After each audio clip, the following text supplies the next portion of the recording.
Bonjour, chapitre 1 du tutoriel vidéo de conception d'avion à l'aide de Predimercé, avion ou planeur d'ailleurs. Engin volant on va dire, puisque les ailes volantes fonctionnent encore. Donc Predimercé, logiciel conçu par Frank Hager, qu'on va télécharger sur internet. Donc je vais dans ma barre d'outils Google de recherche, je tape Predimercé. Voilà, ça va venir, et là, premier problème, si je clique sur le premier lien, regardez, on est sur nuxit.net, et nuxit.net c'est l'ancien site des Givaro, et donc si on descend, on tombe sur la version 2.22 de Predimercé, 660 kilooctets, c'est pas du tout la bonne, c'est surtout pas ça qu'il faut télécharger, elle est beaucoup trop vieille. Donc on revient dans Google et on va mettre Givaro, puisque c'est sur le site des Givaro qu'on tape qu'il faut chercher Predimercé. Et là, on le trouve, il est là, www.givaro-model.org, Predimercé. Et là, on va tomber, à l'heure où je vous parle, sur la version 2.37 de Predimercé, où là, on est à 2,6 mégas. Celle-là, c'est la bonne. Donc, je vais la prendre. Alors, c'est la version full, hein. Si vous descendez sur la page, vous avez une version light. Nous, on va utiliser la version full. Donc je prends mon logiciel de téléchargement, j'ai préparé le dossier déjà, et je lance le téléchargement. Il y a 2,73 mégas. Alors heureusement le WiMAX est arrivé chez moi, donc le débit fait qu'on va pouvoir faire ça rapidement, mais pas y mettre 10 heures. Voilà, je vais ouvrir le dossier de destination, le dossier cible. Il est là, alors j'extrais tout ici, voilà. Donc on voit différents fichiers, on a notamment un guide utilisateur en PDF que je vous invite à parcourir. On a Xfoil, c'est une soufflerie numérique, faut surtout pas toucher non plus aux fichiers BAT, tout ça c'est des fichiers qui servent à s'interfacer avec Xfoil. Et les deux choses qui nous intéressent sont le fichier Excel BDD Profil, donc base de données profil, et le fichier Excel conception modèle. Alors il faut savoir que Predimercé a été codé sur l'ancienne version d'Excel, ça doit être Excel 97, quelque chose comme ça, et donc moi je préfère utiliser cette version, j'ai deux versions qui cohabitent, hein, la version 2000 avec Office, et la version qui était initialement la version XP, donc moi je préfère celle-là qui est moins lourde. Donc je lance Excel, et je vais ouvrir sur le bureau de Predimercé, je vais ouvrir conception modèle.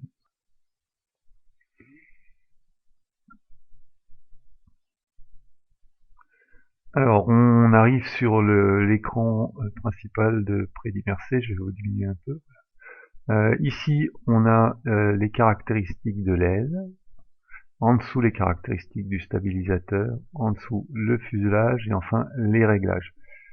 En bas, il y a trois onglets, profil, allongement, géométrie, motorisation, cerveau. Pour le moment, lorsqu'on est sur une conception, on va dire de niveau débutant, moyennement confirmé, on part sur l'onglet 3. On ira ensuite sur l'onglet 1, l'onglet profil. Éventuellement, on fera un tour par l'optimisation de l'allongement dans l'onglet 2. On reviendra dans l'onglet géométrie. On continuera par la motorisation, ça sera l'objet d'un autre chapitre.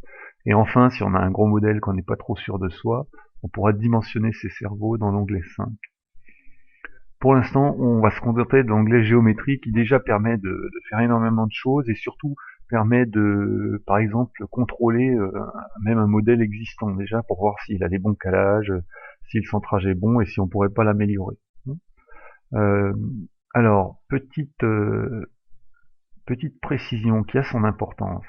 Pour montrer que son logiciel est vraiment complet, Frank a voulu montrer qu'on pouvait même modéliser un planeur canard. Donc ça, c'est un planeur qu'on appelle canard, c'est-à-dire que l'aile est en bas et l'empennage est devant.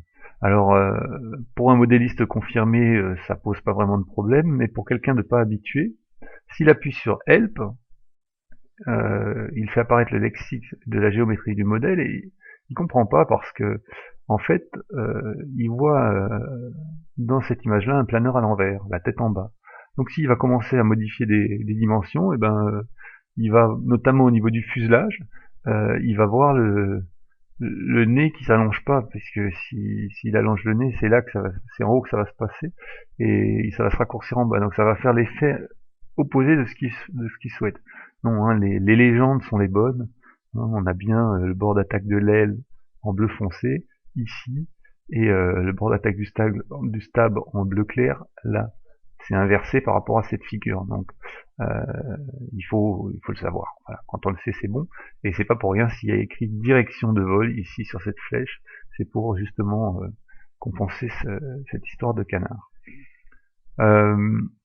Pour éviter justement ce genre de soucis, la première chose que je vous suggère de faire, c'est de virer toutes les dimensions qui sont en bleu pour obtenir un document vierge. Donc on va le faire. Voilà. Toutes les dimensions en bleu sont les dimensions à rentrer par l'utilisateur. Bon, le vrillage, on laisse à 0. Voilà. Ce qui fait que ça va faire disparaître la figure en bas et on va se créer un document vierge en fait. Alors évidemment il y a des divisions par 0 qui vont apparaître.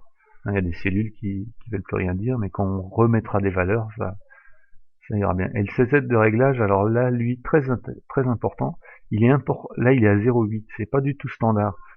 Si vous regardez sur le commentaire de la cellule, le CZ c'est 0,3 le cas courant. Donc on va surtout faire tout de suite attention à le remettre à 0,3, voilà. Hein, où ça c'est une valeur standard. Ce qu'on appelle la marge statique, c'est la stabilité du modèle. Pour un modèle de début, ou un premier lancé, on va dire, on va plutôt se mettre à 4 ou à 5%, qu'à 3%, qui est plus une valeur d'usage. Donc on va le mettre à 4%. Voilà. 4% c'est une bonne valeur pour lancer pour la première fois un modèle. Et ça, on va appuyer sur les disquettes multiples et on va l'enregistrer sous préliminaire vierge.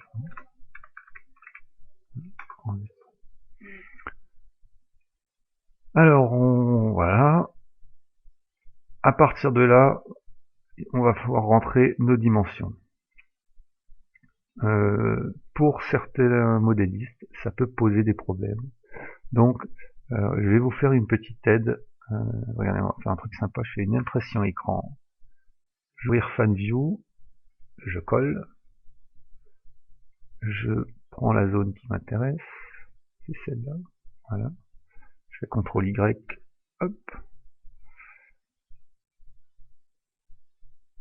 Et on va même augmenter encore un peu notre zoom, comme ça, pour que le menu CTRL-Y, voilà. Et maintenant F12, hop, j'ai la barre d'outils qui arrive, elle est là, hein, je la fais sortir, et je vais faire des flèches rouges, voilà. Alors, ceci, ici, c'est l'aile. C'est l'aile du modèle et elle est créée d'un seul trapèze. Elle est faite c'est une aile trapézoïdale et il y a un seul trapèze. Donc, on va uniquement remplir la colonne trapèze 1. Comment fait-on? Je vais changer de couleur. Hop. Un petit peu de vert. La corde de l'emplanture, c'est la plus grande corde, la corde maxi. Donc cette dimension-là, on va la mettre ici. La corde de saumon, c'est la corde mini. Donc cette dimension-là, on va la mettre là. La longueur du panneau, comme son nom l'indique, va être ici.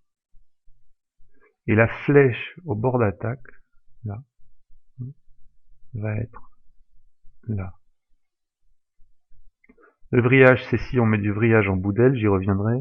Le dièdre, c'est si l'aile n'est pas à plat, mais qu'elle est inclinée. Donc ça peut être un dièdre négatif ou un dièdre positif. Mais si vous regardez, on verra que ce dièdre n'est pas pris en compte dans les calculs. Donc c'est pas très important. Voilà pour ce trapèze. Alors imaginons que il y a un autre trapèze, hein, par exemple, là, il y a un trapèze ici, je rallonge un peu, hop, il y en a un deuxième, hein, premier trapèze, deuxième trapèze. Dans ce cas, il faudra remplir, alors la corde, cette dimension sera la corde maxi, mais elle sera reportée, vous voyez, la case est grise, elle sera reportée automatiquement. Donc ce que vous devrez mettre, c'est la corde mini ici, tac. Cette longueur-là, alors, attendez.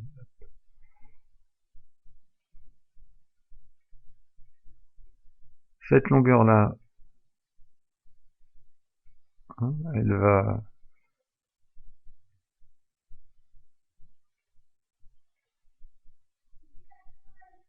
Attendez, je fais une petite erreur de manipulation. Voilà, c'est ça la flèche, un peu dans le bon sens. Okay. Cette longueur-là, ça sera là, ici. Ça devient un peu le bazar. Et surtout, la flèche, c'est pas la flèche depuis le trapèze précédent. Là, c'est la flèche, de nouveau, cette dimension ici. Hein. On part d'ici, on va jusque là. D'accord? Donc cette dimension-là sera là. Voilà. Donc joli bazar, mais je pense que vous avez compris le principe. Alors on va effacer tout ça et on va regarder un petit peu ce qui se passe au niveau du fuselage. Oups, petite flèche, voilà. Voilà. CTRL Y, on va changer de couleur pour y voir plus clair. Le fuselage, donc on commence par le levier du nez, ici. Enfin, on commence par la longueur, plus exactement. Mais c'est mieux de commencer par le levier du nez, vous verrez pourquoi. Commencez par le levier du nez, hop. Comme ça, le logiciel il va savoir que le nez, c'est l'emplacement du nez. Alors le nez, c'est le bout du planeur ou l'extrémité du cône d'hélice pour un avion à hélice. Hein. Et ensuite, vous rentrez la longueur. Comme ça, le logiciel, lui, il va dessiner le fuselage à partir du nez et il va savoir où il s'arrête. Donc, la longueur du fuselage, ici. Après, la largeur, c'est la plus grande largeur, donc c'est elle. La hauteur, on voit pas sur le dessin évidemment, c'est la plus grande hauteur. C'est pour avoir la section vue de face du fuselage. Voilà. Donc ces éléments, ceci étant, voilà, je ferme tout ça. Vous comprenez maintenant comment ça fonctionne. À droite, on va avoir un certain nombre de représentations graphiques qui vont nous servir. Cette première présentation est terminée, ce premier chapitre. Et dans le chapitre suivant, on va commencer réellement à rentrer des valeurs.